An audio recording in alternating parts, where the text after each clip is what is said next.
Assalamualaikum warahmatullahi wabarakatuh.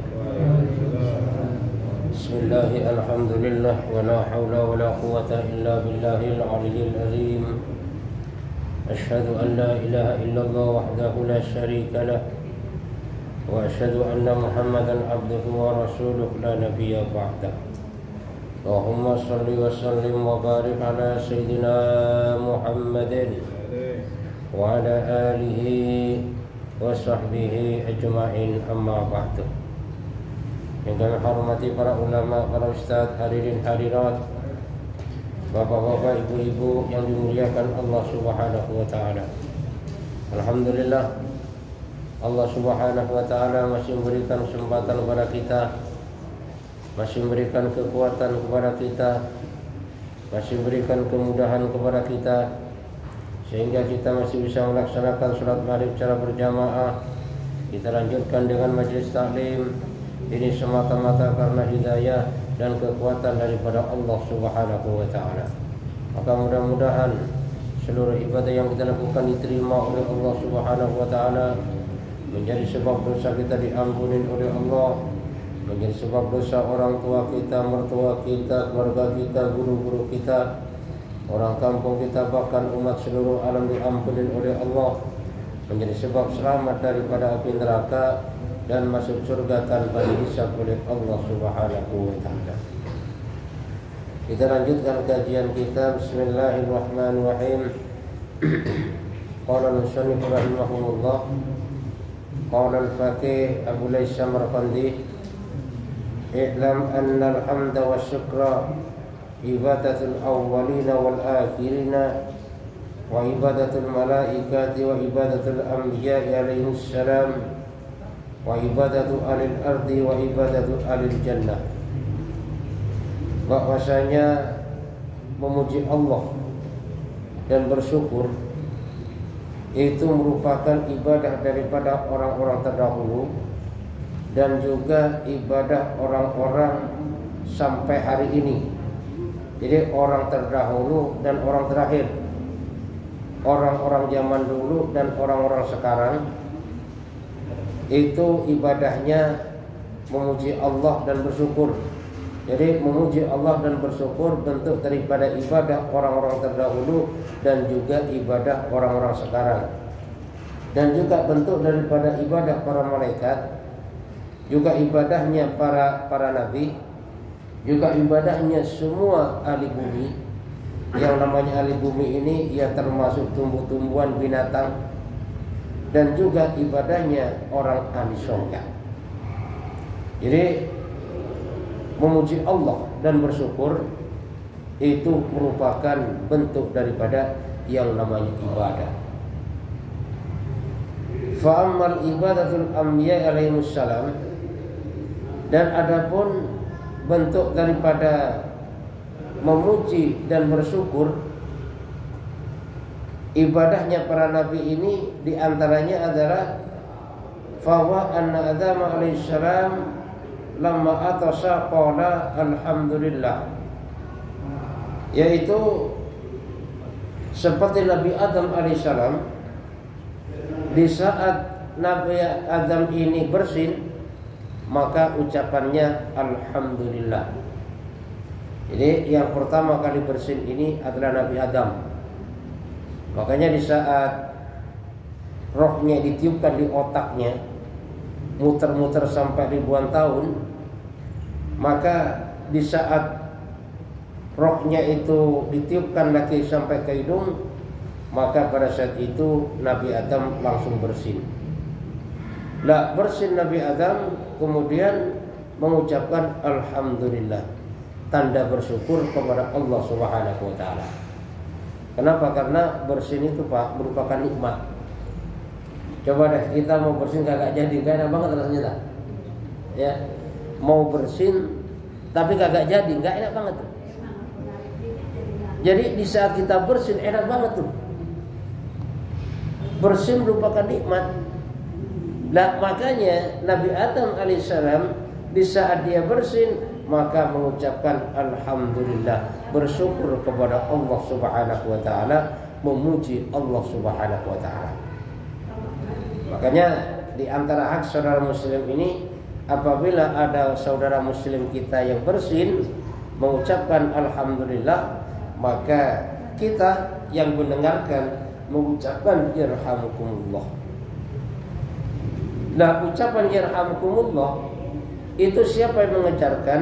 Yang mengajarkan adalah Allah Subhanahu wa taala kepada Nabi Adam. Makanya saat Nabi Adam bersin mengucap alhamdulillah, kemudian diajarkan oleh Allah Subhanahu wa taala yarhamukumullah. Diajarkan lagi yahdikumullah yuslih balakum. Dan itu kalau ada saudara muslim kita yang bersin, kita adalah punya hak atau kewajiban untuk melaksanakan, mengucapkan daripada jawaban yarhamukumullah apabila saudara kita itu mengucapkan alhamdulillah. Tapi di saat orang yang bersin tadi tidak mengucapkan alhamdulillah, maka kita tidak ada hak mengucapkan yarhamukumullah. Kenapa? Karena ada juga orang bersin itu, Pak, di saat bersin yang diucapkan yang lain-lain, ya. Kalau di Jawa istilahnya gokmu misalnya kan, pakmu misalnya kan.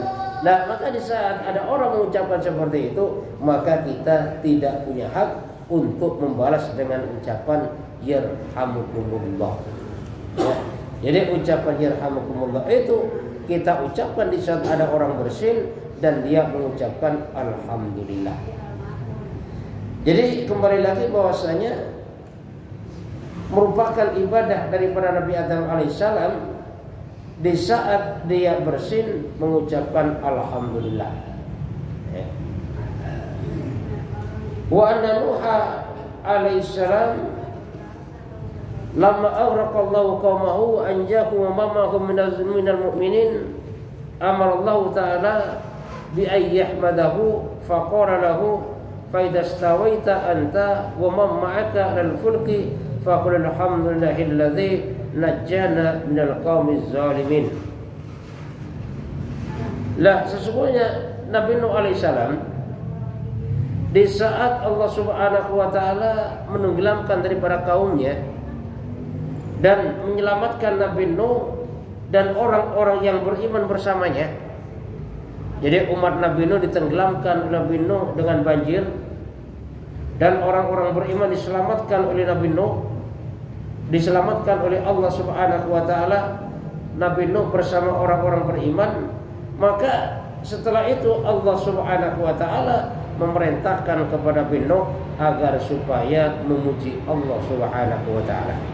Maka perintah Allah Subhanahu wa taala, faqala lahu fa idza stawaita anta wa ma ma'aka 'alal fulki faqul alhamdulillahilladzi najjana minal qaumiz zalimin. Jadi perintah Allah, bila nanti kalau bahasa kita udah sandar kamu dan pengikutmu, perahunya udah sandar kapalnya tadi, maka ucapkanlah alhamdulillahilladzi najjana minal qaumiz zalimin. Memuji Allah karena Allah Subhanahu wa taala telah menyelamatkan kami daripada kaum-kaum yang zalim. Itu menunjukkan bahwasanya yang namanya pujian dan syukur itu merupakan ibadah. Ya.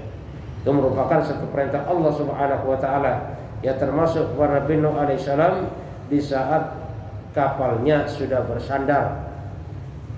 Karena Allah Subhanahu wa taala ini menenggelamkan semua kaum Nabi Nuh kecuali orang-orang yang beriman saja yang ikut bersama Nabi Nuh.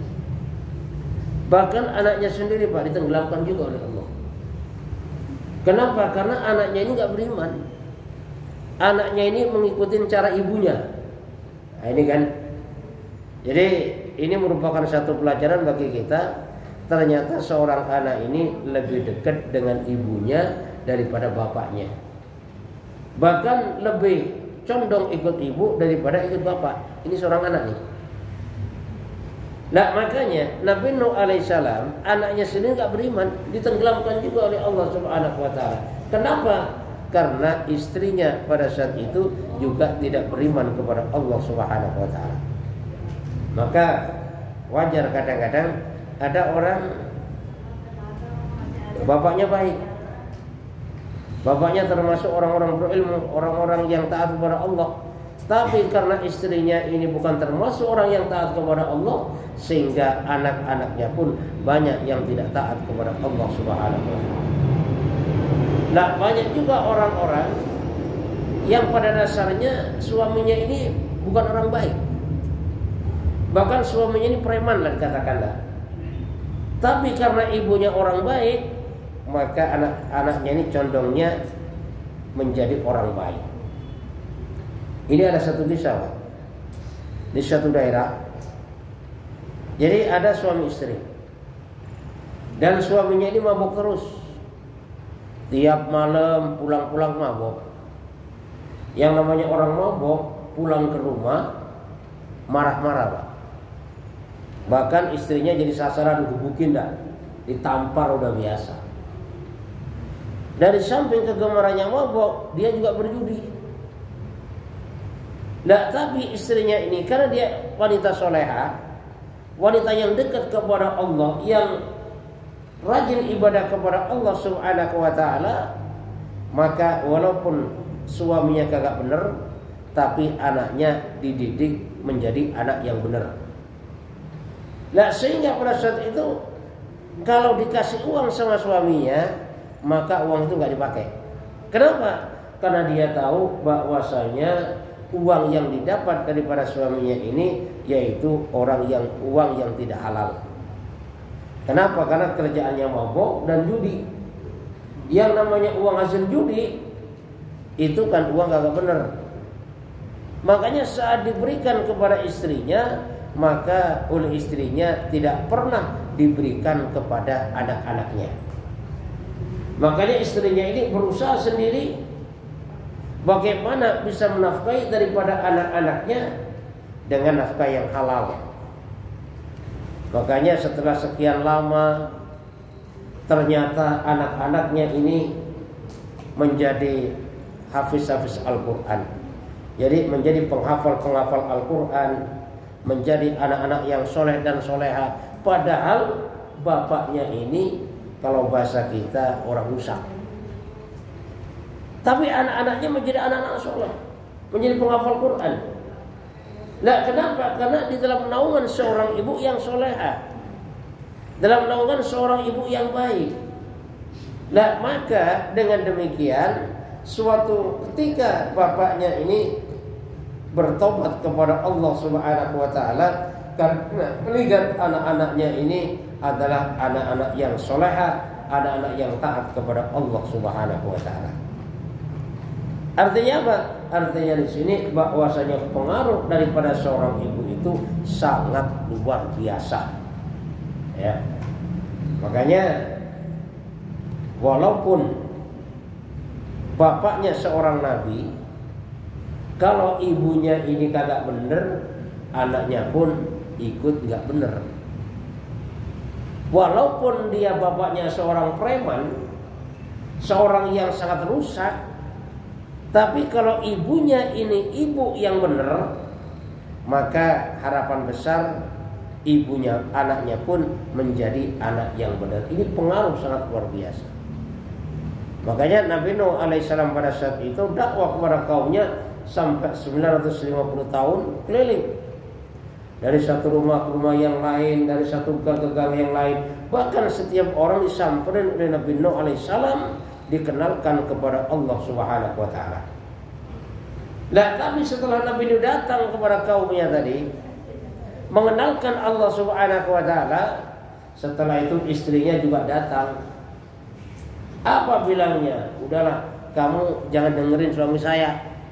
Suami saya itu gila orangnya. Udah gak usah didengerin. Jadi Nabi Nuh alaihissalam mengajak kepada Allah. Tapi setelah itu istrinya datang juga kepada orang yang diajak oleh Nabi Nuh agar supaya tidak ikut daripada Nabi Nuh alaihissalam.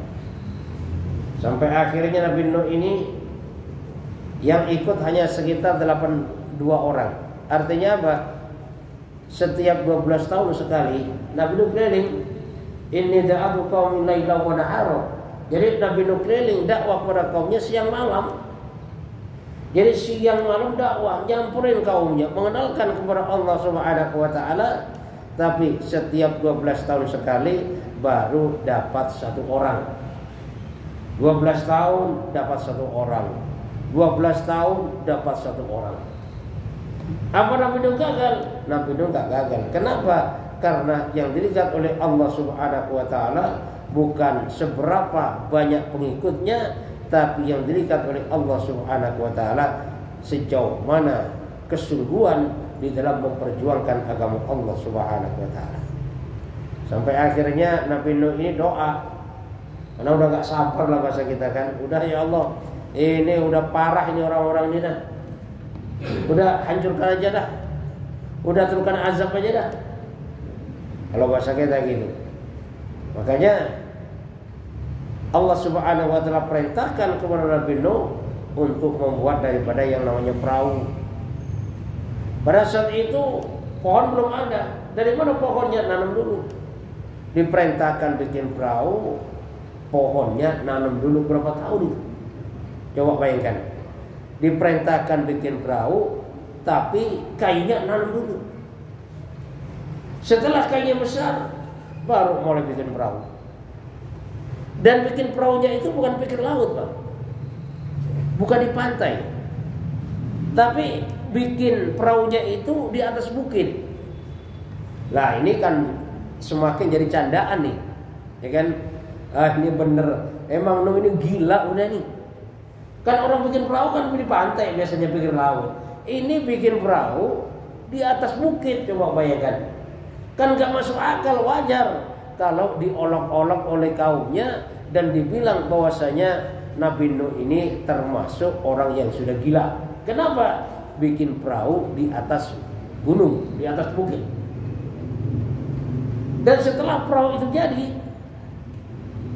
maka ya yang namanya orang iseng, Pak, ya. Karena perahu kapal di atas bukit, maka dijadikanlah oleh kaumnya ini tempat untuk pembuangan daripada kotoran. Jadi setiap orang mau buang kotoran, nggak ke toilet tidak. Kapal Nabi Nuh itu dibuat toilet.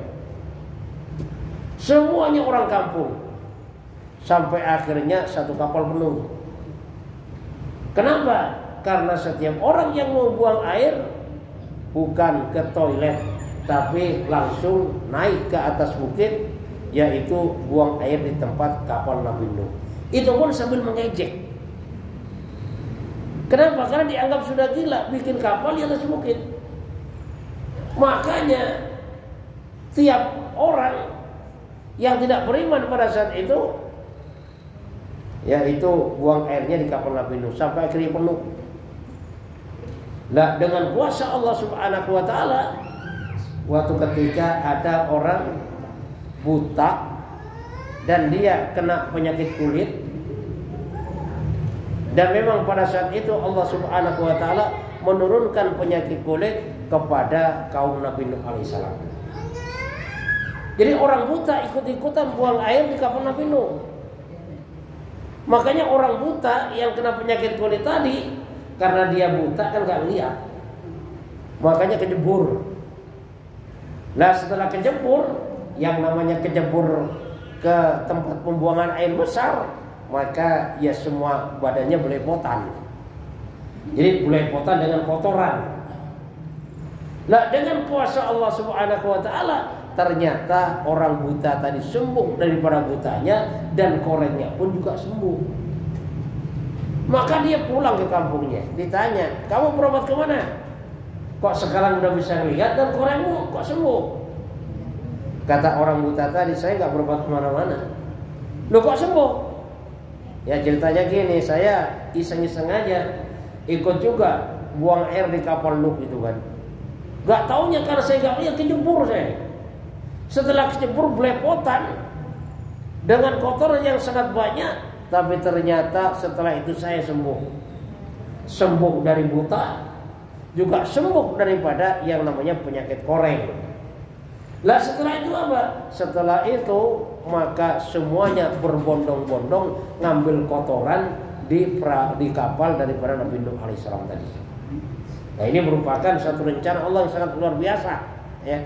Allah turunkan penyakit koreng, akhirnya berbondong-bondong ngambil kotoran di kapalnya Nabi Nuh. Sehingga setiap orang yang ambil kotoran dan dibuat obat langsung sembuh tuh. Sehingga semakin terkenal bahwasanya kapal Nuh ini, coba lihat, kotorannya manjur nih buat obat. Makanya orang pada berebut. Sehingga udah bersih, itu mau dicuci itu airnya tuh. Kenapa? Buat obat. Ya, sampai akhirnya kapal Nabi Nuh ini kembali dalam keadaan bersih. Yang bersihin siapa? Yang bersihin yang tadinya buang air di situ sambil ngeledek. Tapi ternyata dengan kuasa Allah Subhanahu wa taala yang bersihin Nabi Nuh yaitu orang-orang yang mengotori daripada kapal Nabi Nuh alaihissalam. Dan setelah bersih itu kotoran, baru diperintahkan oleh Allah Subhanahu wa taala agar supaya Nabi Nuh dan pengikutnya orang-orang yang beriman naik ke atas kapal. Dan diperintahkan oleh Allah Subhanahu wa taala semua binatang itu diambil satu pasang. Kucing satu pasang, ayam satu pasang, semuanya serba diambil satu pasang. Nah setelah itu baru banjir datang. Dan datangnya banjir itu bukan karena hujan saja. Jadi setiap apapun yang ada mengeluarkan air. Pohon mengeluarkan air, tanah mengeluarkan air. Makanya pada saat itu Nabi Nuh lihat anaknya masih di bawah Kan'an. Kata Nabi Nuh, ya bunayya irkam ma'ana. Wahai anakku nak, sini nak sama bapak nak. Ini banjir nak. Apa kata anaknya? Udah pak, nggak usah pak, saya di sini saja. Saya akan berlindung ke bukit-bukit, ke gunung-gunung daripada yang namanya air. Nabi Nuh udah bilang ini bukan air biasa, ini azab dari Allah. Tapi anaknya nggak percaya. Kenapa? Karena anaknya lebih nurut kepada yang namanya ibunya. Sehingga apa? Sehingga banjir selama 40 hari dan semua orang-orang yang kafir pada saat itu meninggal dunia. Yang tersisa siapa? Yang tersisa hanya orang-orang yang beriman kepada Allah Subhanahu wa taala dan binatang sepasang-sepasang itulah yang tersisa. Nah, makanya Nabi Nuh alaihissalam diperintahkan oleh Allah Subhanahu wa taala, "Fa idza stawaita anta wa man ma'aka 'alal fulki faqul alhamdulillahilladzi najjana minal qaumiz zalimin." Wa inna apabila nanti kamu dan orang-orang ikut kamu kapal ini sudah bersandar, maka ucapkanlah segala puji bagi Allah Subhanahu wa taala yang telah menyelamatkan kami daripada orang-orang yang zalim. Silakan Pak, barangkali ada pertanyaan.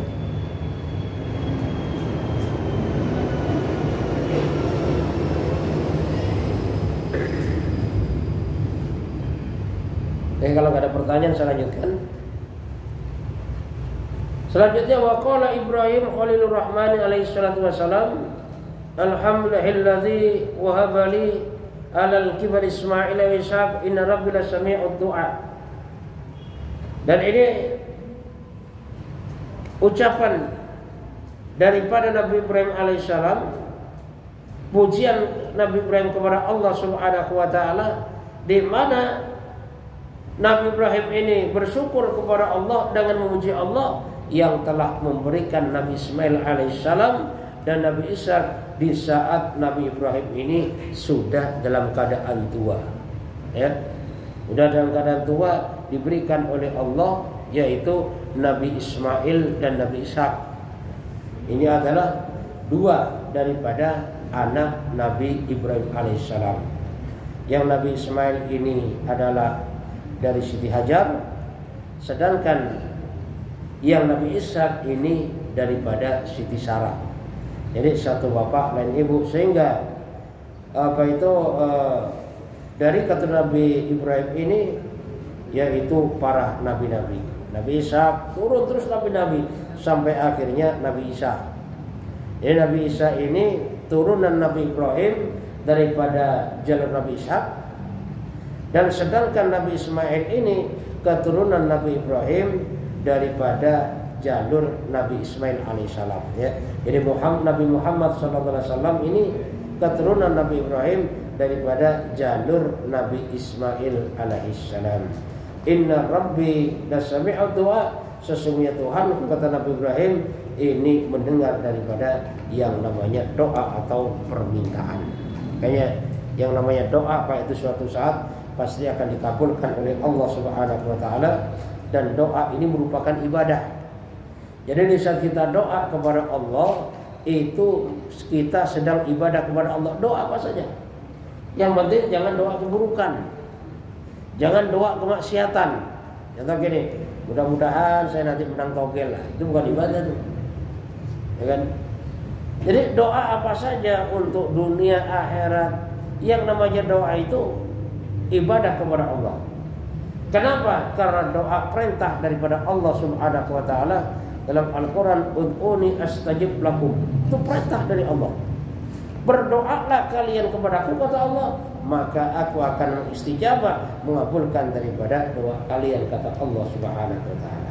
Karena perintah Allah, maka doa ini merupakan ibadah kepada Allah Subhanahu wa taala. Hanya saya ulangi lagi bahwasanya memuji Allah dan bersyukur itu merupakan bentuk daripada ibadah orang-orang terdahulu, ibadah orang-orang zaman sekarang, ibadahnya para malaikat, ibadahnya para nabi, ibadahnya semua penduduk bumi, dan juga ibadahnya daripada penduduk sorga, yang bentuknya adalah bersyukur memuji Allah Subhanahu wa taala. Insyaallah ya. Mudah-mudahan Allah Subhanahu wa taala berikan kepahaman kepada kita. Ya. Gimana? Doa itu di mana yang paling manjur, tempatnya di mana, dan kapan dilaksanakan doa itu supaya manjur. Iya. Terima kasih. Sebenarnya yang namanya doa ya itu semuanya pasti akan dikabulkan oleh Allah. Cuma memang ada tempat-tempat yang terkenal dengan mustajab ya, contohnya seperti di Habibul Hajar Aswad di Multazam, ini adalah di tempat yang mustajabah untuk berdoa. Dan ada juga yang waktu.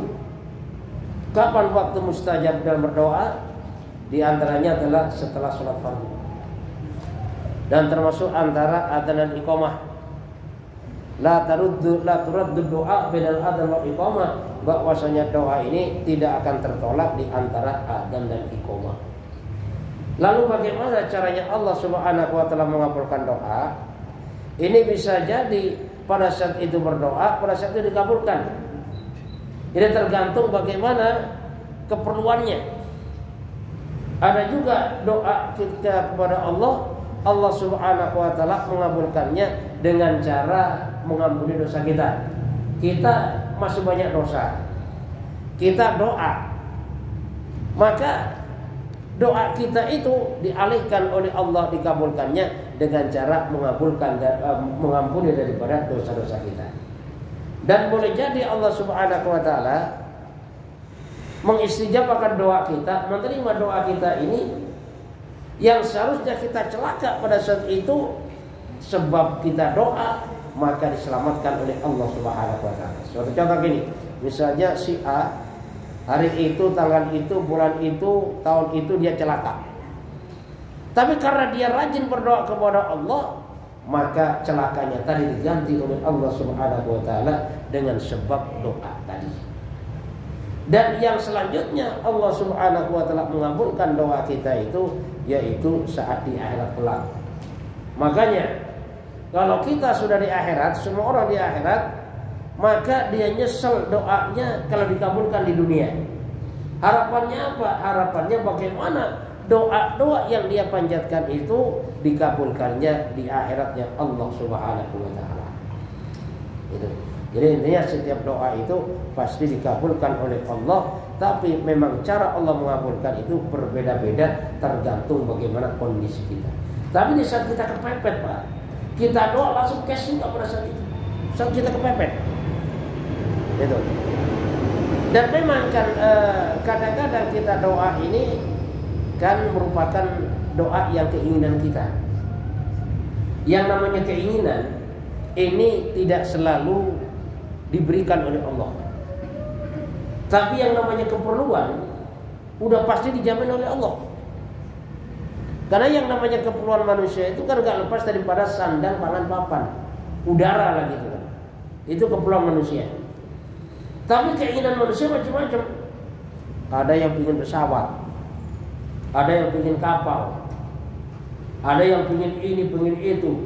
Maka kalau keinginan ini belum tentu dikabulkan oleh Allah Subhanahu wa taala, dan Allah Subhanahu wa taala mengabulkan keinginan ini, Allah Subhanahu wa taala lihat kondisi kita. Suatu contoh gini, misalnya dia ada orang miskin tapi taat kepada Allah. Dia doa, ya Allah jadikanlah saya orang kaya, ya Allah nanti kalau saya jadi orang kaya saya dermawan, masjid saya bangun semuanya, ini saya bangun semuanya. Allah tahu, wah ini kalau sampai dijadikan orang kaya bahaya nih orang. Makanya selama hidupnya dijadikan orang miskin oleh Allah tapi taat kepada Allah Subhanahu wa taala. Dan hal yang semacam itu pernah juga terjadi kepada sahabat Nabi yang namanya Sa'labah. Sa'labah ini habis sholat langsung kabur, habis sholat kabur. Maka suatu ketika ditegur oleh Allah Subhanahu oleh Rasulullah sallallahu alaihi wasallam, "Wahai Sa'labah, saya lihat kamu ini kok kayaknya enggak kerasa di masjid nih. Habis sholat langsung kabur, enggak pernah istighfar, enggak pernah doa. Kamu enggak suka doa kamu?" Maka kata Sa'labah, "Ya Rasul, bukan saya enggak suka doa ya Rasul, cuman permasalahannya kalau saya lagi sholat di masjid ini, saya buru-buru pulang karena di rumah istri saya ini sedang tidak berpakaian. Satu pakaian yang saya pakai ini buat gantian dengan istri saya. Jadi kalau saya pulang, istri saya melaksanakan sholat ya Rasul." Maka kata Sa'labah, "Ya udah deh kalau gitu, mumpung ini bertemu dengan kau ya Rasul, udahlah saya doain pada Allah dah, kan doa Rasul kan manjur, supaya saya jadi orang kaya ya Rasul. Kalau saya jadi orang kaya bereslah semua urusan." Cuman kata Nabi Sa'labah, bahwasanya kamu miskin ini lebih baik daripada kamu kaya. Akhirnya pulang Sa'labah.